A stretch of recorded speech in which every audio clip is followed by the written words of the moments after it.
Hello friends, welcome back to my channel. ಇವತ್ತು ಒಂದು crispy ರವಾ ದೋಸೆ ರೆಸಿಪಿಯನ್ನು ತೋರಿಸ್ತಾ ಇದ್ದೀನಿ. ಆ್ಯಂಡ್ ಸಖತ್ ಟೇಸ್ಟಿ ಆಗಿರುವಂಥ ರವಾ ದೋಸೆ ಇದಾಗಿರುತ್ತೆ. ಸೊ ಇದಕ್ಕೆ ಬಂದು ಒಂದು ಮುಕ್ಕಾಲು ಕಪ್ಪಷ್ಟು ನಾನು ರವೆ ತೊಗೊಂಡಿದ್ದೀನಿ. ಸೊ ಒಂದು ಅರ್ಧ ಕಪ್ನಷ್ಟು ಅಕ್ಕಿ ಹಿಟ್ಟನ್ನು ತೊಗೊಂಡಿದ್ದೀನಿ. ಸೊ ನೆಕ್ಸ್ಟು ಒಂದು ದೊಡ್ಡ ಗಾತ್ರದ ಈರುಳ್ಳಿಯನ್ನು ಚಿಕ್ಕದಾಗಿ ಹೆಚ್ಚಿಟ್ಕೊಂಡಿದ್ದೀನಿ.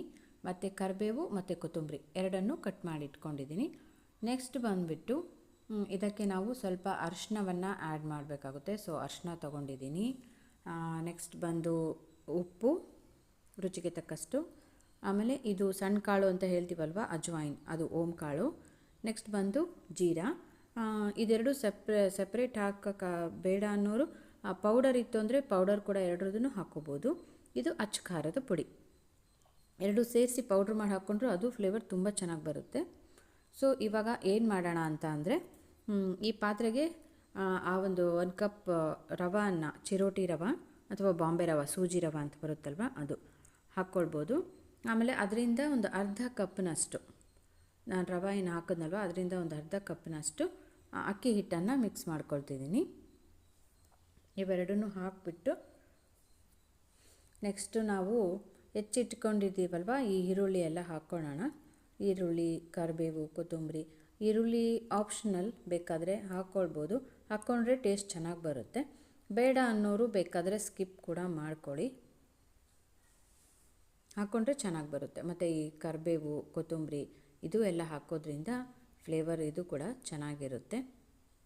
ಇದು ಹಾಕ್ಕೊಳ್ಳೋಣ. ಇದನ್ನೆಲ್ಲ ಹಾಕ್ಕೊಂಡ್ಬಿಟ್ಟು ನೆಕ್ಸ್ಟ್ ಇಂಗ್ರೀಡಿಯೆಂಟ್ಸ್ ನಾವು ಆ್ಯಡ್ ಮಾಡ್ತಾ ಹೋಗೋಣ ಒಂದೊಂದಾಗಿ. ನೀವು ಕೂಡ ಮನೇಲಿ ಖಂಡಿತ ಟ್ರೈ ಮಾಡಿ, ತುಂಬ ಚೆನ್ನಾಗಿ ಬರುತ್ತೆ ಅಂತ ಹೇಳ್ತೀನಿ.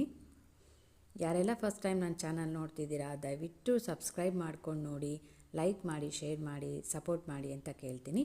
ಇದಕ್ಕೆ ನಾನಿವಾಗ ಸ್ವಲ್ಪ ಅರಿಶಿನವನ್ನು ಆ್ಯಡ್ ಮಾಡ್ತಾ ಇದ್ದೀನಿ. ನೆಕ್ಸ್ಟ್ ಬಂದುಬಿಟ್ಟು ಖಾರದ ಪುಡಿ ಹಾಕ್ಕೊಳ್ಳೋಣ. ಇದೆಲ್ಲ ನಿಮ್ಮ ರುಚಿಗೆ ತಕ್ಕಷ್ಟು ಹೆಚ್ಚು ಕಡಿಮೆ ನೋಡಿ ನೀವು ಹಾಕ್ಕೊಳ್ಬೋದು. ಇದು ಒಂದು ಜೀರಾ, ಇದು ಬಂದು ಅಜ್ವಾಯಿನ್. ನಾನು ಮುಕ್ಕಾಲು ಸ್ಪೂನಷ್ಟು ಹಾಕಿದ್ದೀನಿ ಅಷ್ಟೇ, ಚಿಕ್ಕ ಸ್ಪೂನಿಂದ. ಸೊ ನೀವು ನೋಡಿಕೊಂಡು ಹಾಕ್ಕೊಳ್ಳಿ. ಅರಿಶಿನ ಹಾಕಿದ್ದೀನಿ, ಜೀರಾ ಹಾಕಿದ್ದೀನಿ, ಅಜ್ವಾಯಿನ್ ಹಾಕಿದ್ದೀನಿ. ನೆಕ್ಸ್ಟು ರುಚಿಗೆ ತಕ್ಕಷ್ಟು ಉಪ್ಪನ್ನು ಹಾಕ್ಕೊಳ್ತಿದ್ದೀನಿ. ನೆಕ್ಸ್ಟ್ ಬಂದುಬಿಟ್ಟು ಖಾರದ ಪುಡಿಯನ್ನು ಹಾಕ್ಕೊಳ್ಳೋಣ. ಹಾಕ್ಕೊಂಡು ಇದನ್ನೆಲ್ಲ ಚೆನ್ನಾಗಿ ಮಿಕ್ಸ್. ಇದಕ್ಕೆ ಇವಾಗ ಸ್ವಲ್ಪನೇ ನಾವು ನೀರು ಹಾಕ್ಕೊಳ್ತಾ ಮಿಕ್ಸ್ ಮಾಡ್ತಾ ಹೋಗಬೇಕು. ಸ್ವಲ್ಪನೇ ಹಾಕ್ಕೊಳ್ಳಿ, ತುಂಬ ಜಾಸ್ತಿ ಹಾಕ್ಬಿಡಬೇಡಿ. ಆಮೇಲೆ ನಾವು ಕನ್ಸಿಸ್ಟೆನ್ಸಿ ನೋಡಿಕೊಂಡು ಮತ್ತೆ ಹಾಕ್ಕೊಳ್ಬೋದು ಬೇಕಾದರೆ. ಈ ರವೆ ಇವಾಗ ನೆನೆಬೇಕು ಅಂತ ನಾವು ಸ್ವಲ್ಪ ನೀರು ಹಾಕಿ ಚೆನ್ನಾಗಿ ಮಿಕ್ಸ್ ಮಾಡ್ಕೊಳ್ಬೇಕು. ಹಾಗಂತ ತುಂಬ ಗಟ್ಟಿನೂ ಮಾಡಬಾರ್ದು, ತುಂಬ ನೀರು ಥರನೂ ಮಾಡ್ಕೊಳ್ಬಾರ್ದು. ನೋಡಿಬಿಟ್ಟು ಕಲಿಸ್ಕೊಳ್ಳಿ. ಸೊ ಈ ಥರ ನೋಡಿಕೊಂಡು ಎಷ್ಟು ಬೇಕೋ ಅಷ್ಟೇ. ಮತ್ತೆ ಬೇಕಾದ್ರೆ ನನಗೆ ಸ್ವಲ್ಪ ಬೇಕಾಗಿದೆ ಹಾಕ್ಕೊಳ್ತೀನಿ ನಾನು ನೀರನ್ನ. ಈ ಥರ ಹಾಕ್ಕೊಂಡು ಚೆನ್ನಾಗಿ ಮಿಕ್ಸ್ ಮಾಡಿಬಿಡಿ. ಮಿಕ್ಸ್ ಮಾಡಿ ಹಿಟ್ಟು ನೆನೆಯೋದಕ್ಕೆ ಬಿಟ್ಬಿಡಿ ಒಂದು ಸ್ವಲ್ಪ ಹೊತ್ತು. ಒಂದು 10 ಮಿನಿಟ್ಸ್ ಬಿಟ್ಟರೂ ಸಾಕಾಗುತ್ತೆ. ತುಂಬ ಹೊತ್ತು ಬಿಡಬೇಕು ಅಂತ ಏನಿಲ್ಲ. ಇದು ಇನ್ನು ನೆಂದ ಮೇಲೆ ಗಟ್ಟಿಯಾಗಿತ್ತು. ಸೊ ಅದಕ್ಕೆ ಇನ್ನೊಂದು ಸ್ವಲ್ಪ ವಾಟ್ರ್ ಹಾಕಿ ನಾನು ಸ್ವಲ್ಪ ತೆಳು ಮಾಡಿಕೊಂಡೆ ಹಿಟ್ಟನ್ನು. ಯಾಕಂದರೆ ನೆಂದ ಮೇಲೆ ರವೆ ಎಲ್ಲ ಸ್ವಲ್ಪ ದಪ್ಪ ಆಗುತ್ತಲ್ವ, ಹಾಗಾಗಿ. ಸೊ ಇನ್ನೊಂದು ಸ್ವಲ್ಪ ನೀರು ಹಾಕ್ಕೊಂಡು ತೆಳು ಮಾಡಿಕೊಂಡೆ. ಇವಾಗ ನೆಕ್ಸ್ಟ್ ಬಂದು ಹಂಚಿಡೋಣ. ಹಂಚಿಟ್ಬಿಟ್ಟು ಕಾಯ್ಲಿಕ್ಕೆ ಇಟ್ಬಿಡೋಣ. ಈ ಥರ ಇರಬೇಕು ಕನ್ಸಿಸ್ಟೆನ್ಸಿ. ಸೊ ಇಷ್ಟಿದ್ರೆ ಹಾಕ್ಕೊಳೋದಕ್ಕೆ ಚೆನ್ನಾಗಾಗುತ್ತೆ. ಟೇಸ್ಟ್ ಬೇಕಾದ್ರೆ ಇವಾಗ ಉಪ್ಪು ಖಾರ ನೀವು ನೋಡ್ಕೊಳ್ಬೋದು, ಕಡಿಮೆ ಆಗಿದ್ದರೆ ಮತ್ತೆ ಹಾಕ್ಕೊಳ್ಳಿ. ಸೊ ನಾನಿವಾಗ ಹಂಚನ್ನು ಇಟ್ಟಿದ್ದೀನಿ. ಇದಕ್ಕೆ ಸ್ವಲ್ಪ ಆಯಿಲ್ ಅಥವಾ ತುಪ್ಪನ ಹಾಕಿಬಿಟ್ಟು ಚೆನ್ನಾಗಿ ಕ್ಲೀನ್ ಮಾಡ್ಕೊಳ್ಳೋಣ. ಯಾಕಂದರೆ ನಾವು ದೋಸೆ ಹಾಕಿದ ಮೇಲೆ ತೆಳುವಾಗಿ ಹಾಕ್ತೀವಿ. ಸೊ ಎಲ್ಲ ಹಂಚು ಪೂರ್ತಿ ಕ್ಲೀನ್ ಮಾಡ್ಕೊಳ್ಳೋದ್ರಿಂದ ನಮಗೆ ನೀಟಾಗಿ ದೋಸೆ ಬಿಟ್ಕೊಳ್ಳುತ್ತೆ, ಎದ್ದೇಳುತ್ತೆ. ಹಾಗಾಗಿ ಸೊ ಈ ಥರ ಎಲ್ಲ ಕ್ಲೀನ್ ಮಾಡಿಕೊಂಡು ಮೀಡಿಯಮ್ ಫ್ಲೇಮನ್ನು ಇಡಿ, ಜೋರಾಗಿ ಇಡಬೇಡಿ.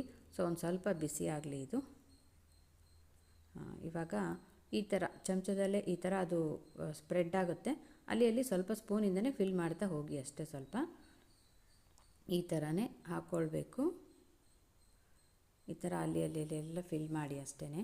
ತುಂಬ ಕ್ರಿಸ್ಪಿಯಾಗಿ ಬರುತ್ತೆ ಇದು ದೋಸೆ. ನೀವು ಟ್ರೈ ಮಾಡಿ, ಬೇಕಾದರೆ ಮಾಡಿ ಹೇಗೆ ಬಂತು ಅಂತ ನನಗೆ ಕಾಮೆಂಟ್ ಮಾಡೋದಕ್ಕೆ ಮರಿಬೇಡಿ ಪ್ಲೀಸ್. ಇದುವರೆಗೂ ಫಸ್ಟ್ ಟೈಮ್ ಯಾರೆಲ್ಲ ನನ್ನ ಚಾನಲ್ ನೋಡ್ತಾ ಇದ್ದೀರಾ ದಯವಿಟ್ಟು ಲೈಕ್ ಮಾಡಿ, ಶೇರ್ ಮಾಡಿ, ಸಬ್ಸ್ಕ್ರೈಬ್ ಮಾಡಿ, ಸಪೋರ್ಟ್ ಮಾಡಿ ಅಂತ ಹೇಳ್ತೀನಿ. So thank you.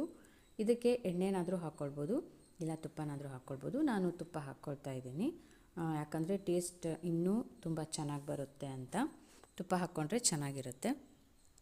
ಸೊ ಇವಾಗ ಇದನ್ನು ಬೇಯೋದಕ್ಕೆ ಬಿಟ್ಬಿಡೋಣ. ಚೆನ್ನಾಗಿ ಈ ಥರ ಕಲರೆಲ್ಲ ಚೇಂಜ್ ಆಗುತ್ತೆ. ಈ ಥರ ಎಲ್ಲ ಸೈಡಲ್ಲೆಲ್ಲ ನಾನು ಬೇಯಿಸ್ತಾ ಇದ್ದೀನಿ. ತುಂಬ ಕ್ರಿಸ್ಪಿಯಾಗಿ ಬರುತ್ತೆ ಮಾತ್ರ. ಎಲ್ರಿಗೂ ಬಿಸಿ ಬಿಸಿದು ತಿನ್ನೋದಕ್ಕೆ ತುಂಬಾ ಟೇಸ್ಟ್ ಚೆನ್ನಾಗಿರುತ್ತೆ. ಇದರಲ್ಲಿ ನಾವು ಅರಿಶಿನ, ಖಾರ ಪುಡಿ, ಉಪ್ಪು ಮತ್ತು ಜೀರಾ ಎಲ್ಲ ಹಾಕಿರೋದ್ರಿಂದ ಫ್ಲೇವರ್ ಕೂಡ ತುಂಬ ಚೆನ್ನಾಗಿರುತ್ತೆ. ನೋಡಿ ಈ ಥರ ಚೆನ್ನಾಗಿ ಎದ್ಕೊಳ್ತು. ನೋಡಿ ಇಷ್ಟು ಕ್ರಿಸ್ಪಿಯಾಗಿ ಬಂತು ಇವಾಗ ದೋಸೆ.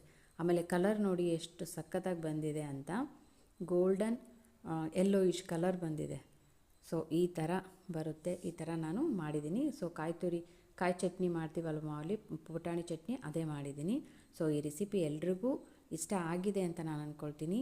ದಯವಿಟ್ಟು ಇಷ್ಟ ಆಗಿದ್ದರೆ ಲೈಕ್ ಮಾಡಿ, ಶೇರ್ ಮಾಡಿ, ಸಬ್ಸ್ಕ್ರೈಬ್ ಮಾಡಿ. So thanks for watching. Bye.